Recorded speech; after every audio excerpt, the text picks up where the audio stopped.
नमस्ते दोस्तों, कैसे हैं आप सब। होप करती हूँ आप सब एकदम बढ़िया होंगे। तो चलिए शुरू करती हूँ आज का वीडियो। हमारी आज की वीडियो में जो टिप्स एंड ट्रिक्स हैं उनसे आपके बहुत सारे पैसों की बचत होगी और साथ ही ये टिप्स बहुत सारी टाइम की भी सेविंग कराने वाले हैं। तो देर न करते हुए चलिए देखते हैं हमारी आज की सबसे पहली टिप। हमारी आज की जो सबसे पहली टिप है दोस्तों, वो प्रेस को लेकर है। जैसे मेरा ये जो प्रेस है, इससे एक कपड़ा जल गया था, तो आप देख रहे हैं इस पर जलने वाले कपड़ों के निशान लग जाते हैं। अब ऐसे टाइम पर होता ये है कि जब हम नेक्स्ट किसी कपड़े को प्रेस करते हैं तो प्रेस उस पर चिपकती बहुत है। तो इसको दूर करने के लिए मैं यहाँ पर यूज कर रही हूँ फॉयल पेपर का। ये वही फॉयल पेपर है जो हम किसी टिप्स में यूज करते हैं। तो मैं क्या करती हूँ, इनकी गोलियां बनाकर रख लेती हूँ।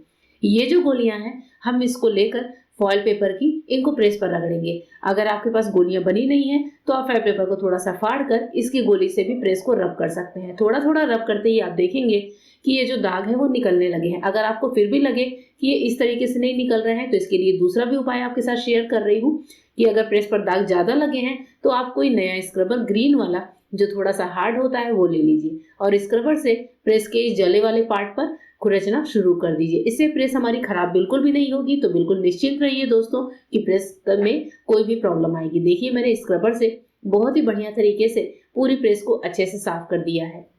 इस पर जो काले काले निशान थे वो सभी दूर हो चुके हैं। प्रेस हमारी बिल्कुल बढ़िया सी नीट एंड क्लीन हो चुकी है। तो इस तरीके से आप भी करके देखिएगा। नेक्स्ट टिप है टूथब्रश को लेकर। जब भी हम कभी अपने घर में टूथब्रश का स्टैंड नहीं रखते हैं वॉश बेसिन के पास और बच्चे टूथब्रश करने के बाद अपने ब्रश को कहीं पर भी इधर उधर रख देते हैं, तो ये बड़ा ही अनहाइजीनिक सा होता है। तो इससे क्या होता है कि बच्चों को बीमारियां लगने की आशंका होती है। अगर आपके पास ब्रश का स्टैंड नहीं है तो आप ले लीजिए इस तरह की चिमटी, जो कपड़े की क्लॉथ पिन होती है, उसको ब्रश में लगाकर ब्रश को इस तरीके से खड़ा कर दीजिए। देखने में भी अच्छे लगेंगे, साथ ही हमारे काम को भी आसान बनाएंगे। अगर आप किसी सफर पर भी गए हैं तो 1 से 2 चिमटी हमेशा अपने पास रखें, जिससे आप होटल के वॉशरूम में ये काम कर सकें और इस तरीके से बच्चे भी कुछ नया सीखते हैं। नेक्स्ट टिप है रेजर को लेकर। रेजर का अगर आपके पास ढक्कन है तो ढक्कन से तो आप बहुत अच्छे से रेजर को कवर कर सकते हैं, क्योंकि रेजर को यूज करने के बाद इसमें जंग लगने की संभावना बहुत ज्यादा होती है और इससे क्या होता है, फालतू पैसों की वेस्टेज भी होती है। रेजर को अगर आपने यूज किया है लेकिन आपके पास इसका ढक्कन नहीं है तो ऐसे टाइम पर रेजर को रखने का क्या तरीका हो सकता है जिससे इसमें जंग भी ना लगे और ये नेक्स्ट हमारे काम भी आ सके। तो इस तरह के रेजर को रखने के लिए मैं अपने बाथरूम में ये चिमटी का इस्तेमाल करती हूँ। चिमटी को इस तरह से लगा दिया और बस रेजर को खड़ा कर दिया। रेजर को खड़ा करना बड़ा ही आसान होता है। इस तरह से आप अपने बाथरूम में कहीं पर भी किसी भी मार्बल वगैरह पर रेजर को इस तरह से रख सकते हैं और बस हमारे टॉयलेट से जुड़ी हुई सारी समस्याएं खत्म हो जाती हैं। देखते हैं आज की next tip. Next tip mobile को लेकर है। कभी कभी ऐसा होता है बच्चे घर में पढ़ाई कर रहे हैं। अब जब बच्चे घर में पढ़ाई करते हैं उसी टाइम पर अगर लाइट चली जाए इस तरीके से तो आप क्या करेंगे, मोबाइल की टॉर्च हम ऑन कर लेते हैं। तो मोबाइल की जब टॉर्च को ऑन करेंगे तो रोशनी तो होती है लेकिन इतनी नहीं होती है कि हम इसमें पढ़ाई कर सके। तो अब जैसे मैंने मोबाइल का टॉर्च ऑन किया है पर इसकी रोशनी मुझे सफिशिएंट नहीं लग रही है, तो इस टाइम पर आप एक बहुत बढ़िया सा काम कर सकते हैं जिससे बच्चों को फुल फ्लैश रोशनी मिलेगी बिना लाइट के। इसके लिए आपको क्या करना है दोस्तों कि पानी से भरी हुई एक इस तरह से ट्रांसपेरेंट बोतल लेनी है। पानी से भरने के बाद बोतल के ढक्कन को अच्छे से बंद करिएगा और बस बोतल को मोबाइल पर इस तरीके से खड़ा कर दीजिएगा। ध्यान रखिएगा बोतल से पानी कोई लीक नहीं होना चाहिए और बस हमारा जो कमरा है वो बहुत ही बढ़िया रोशनी से भर जाएगी। मोबाइल की जो टॉर्च है उससे 4 गुना रोशनी आपके कमरे में फैली होगी। आप देख रहे हैं इस टाइम जब मैं शूट कर रही हूँ तो मैंने बिल्कुल भी लाइट नहीं जला रखी है, बस मोबाइल की रोशनी से ही कितनी बढ़िया रोशनी हो गई है। बच्चे इस रोशनी में पढ़ाई भी कर सकते हैं और आप कोई क्रिएटिविटी भी कर सकते हैं। होप करती हूँ ये टिप आपको पसंद आई होगी। नेक्स्ट टिप है वैसलीन को लेकर। वैसलीन से जुड़े हुए बहुत सारे हैक्स हैं जो आपको मेरे चैनल पर मिल जाएंगे। वैसलीन हमारे मल्टीपर्पज कामों में जो है काम आता है। तो वैसलीन सर्दियों की जान भी होता है। इसे हम अपने हाथ पैरों पर लगाते हैं और ऐसे टाइम पे वैसलीन से हमारी ड्राई स्किन भी अच्छी होती है। वैसलीन से जुड़ी हुई एक बहुत ही प्यारी सी टिप आपके लिए लेकर आई हूँ कि वैसलीन को आपको डालना है गर्म पानी में। तो यहाँ पर मैंने पानी को उबलने रख दिया है और इसके बाद से इसी उबलते पानी में हम वैसलीन की डब्बी को डाल देंगे। ध्यान रखेंगे कि बस आपका हाथ नहीं जलने पाए। तो बस वैसलीन की डब्बी को डालिए। अब चाहे तो आप गैस को बंद कर दीजिए। बंद गैस में वैसलीन को 1 मिनट के लिए डब्बी को आप पैन के अंदर ही छोड़ सकते हैं।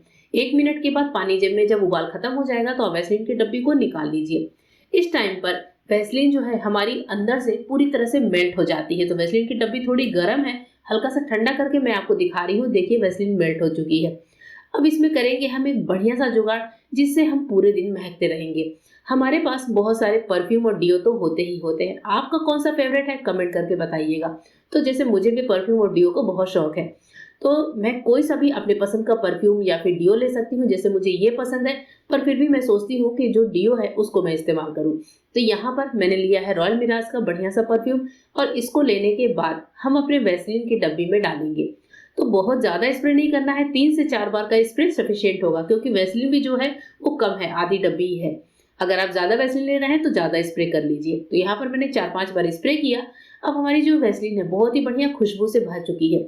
इसको अच्छे से मिलाइए। अब इस वैसलीन को जब आप पूरी सर्दी इस्तेमाल करेंगे तो आपके हाथ, पैर, स्किन जहां पर भी आप इसको अप्लाई करेंगे ये बहुत ही अच्छी से स्मेल देगा। आपको अलग से परफ्यूम लगाने की जरूरत नहीं पड़ेगी, क्योंकि वैसलीन जो होता है वो काफी लॉन्ग लास्टिंग चीज होती है, और जब हम इसके साथ परफ्यूम मिलाकर इस्तेमाल करते हैं तो हमारी बॉडी का वो पार्ट भी बहुत अच्छे से स्मेल करता है। इस तरीके से आप इस सोल्यूशन को बनाकर रख लीजिए, और बस जब जी करे तो हाथों में, पैरों में, फेस पर इसको अप्लाई कर लीजिए। ये बिल्कुल भी नुकसानदेह नहीं है। तो बस आप अपने हाथों पर अप्लाई करिए, आपके हाथ महकेंगे, पैरों पर अप्लाई करिए तो पैर महकेंगे। तो इस तरीके से क्या होता है, बड़ा ही खुशनुमा सा लगता है, बहुत ही मजा आता है इस वैसलीन को लगाने में। टिप कैसी लगी जरूर बताइएगा। नेक्स्ट टिप है क्लचर को लेकर। कभी कभी हमें पार्टी में जाना होता है, हमारे पास बढ़िया क्लचर नहीं होते हैं। तो जब क्लचर आपके पास सिंपल हो और आपको जाना हो कहीं बाहर, या फिर बच्चों का कोई फैंसी ड्रेस फंक्शन है, तो आप इस क्रिएटिविटी को ट्राई कर सकते हैं। इसके लिए आपको चाहिए होगा कोई सा रिबन। तो जैसे मैंने यहाँ पर ये सॉटन का रिबन लिया है, आपके पास जो भी रिबन है उनको आप ले सकते हैं। रिबन लेने के बाद आपको क्लचर में इसको इस तरीके से डाल देना है, अंदर से साइड से डालकर बाहर की साइड निकाल देना है। अब इसके बाद से आप इसमें अपनी मनचाही कोई भी नॉट लगा सकते हैं। तो जैसे मैं यहाँ पर एकदम सिंपल सी बटरफ्लाई वाली नॉट लगा रही हूँ। नॉट बहुत तरीके के लगते हैं, आप चाहें तो गूगल भी कर सकते हैं। क्लचर में हमें इस तरह से प्यारी सी नॉट लगानी है, और हमारे घर में जो छोटी बच्चियां होती हैं या फिर हम फीमेल्स भी इसको कभी कभी अपने पोनी वगैरह में इस तरह के क्लचर को लगा सकते हैं। और ये क्रिएटिविटी जो होती है वो क्लचर को रिच लुक देती है, और हमारे जो बाल होते हैं वो भी देखने में काफी ज्यादा अच्छे लगते हैं, प्यारे लगते हैं। तो आप अपने किसी भी ड्रेस से मैचिंग करके इसमें रिबन लगाइए और क्लचर को सुंदर बना लीजिए। सिंपल सा क्लचर है, लेकिन हमारी इस क्रिएटिविटी के बाद ये बहुत ज्यादा सुंदर लगता है। आप इसमें कोई मोती वगैरह भी लटका सकते हैं, या फिर मोतियां चिपका भी सकते हैं। होप करती हूँ ये छोटी सी ट्रिक है जो आपको पसंद आई होगी। चलिए देखते हैं हमारी आज की लास्ट टिप। लास्ट टिप है चावल बनाने को लेकर। जब भी आप चावल बनाते हैं तो आप सोचते हैं कि चावल खिले खिले बने। उसके लिए हम डालते हैं नींबू या फिर देशी घी। अगर आपके पास नींबू नहीं है तो ऐसे टाइम पर एक और चीज बताती हूँ जिससे हमारे चावल बहुत ही ज्यादा खिले खिले बनेंगे। तो मैं जो यूज करती हूँ वो बता रही हूँ। मैं अक्सर चावलों में डाल देती हूँ थोड़ा सा छाछ या फिर थोड़ी सी दही। दोनों ही चीजें अगर घर में है तो आप कोई भी एक चीज का इस्तेमाल कर सकते हैं। 1 बड़ा चम्मच भर के दही डाली है, चावल को अच्छे से मिला लिया है। अब चावल को हम पका लेंगे, और पकने के बाद जो चावल बनेंगे वो बहुत ही ज्यादा खिले खिले और एकदम सफेद बनेंगे। तो इस तरह की टिप के लिए मेरे चैनल को सब्सक्राइब करिएगा, वीडियो को लाइक करिएगा। मिलेंगे मेरे नए वीडियो में, तब तक के लिए गुड बाय। Thank you.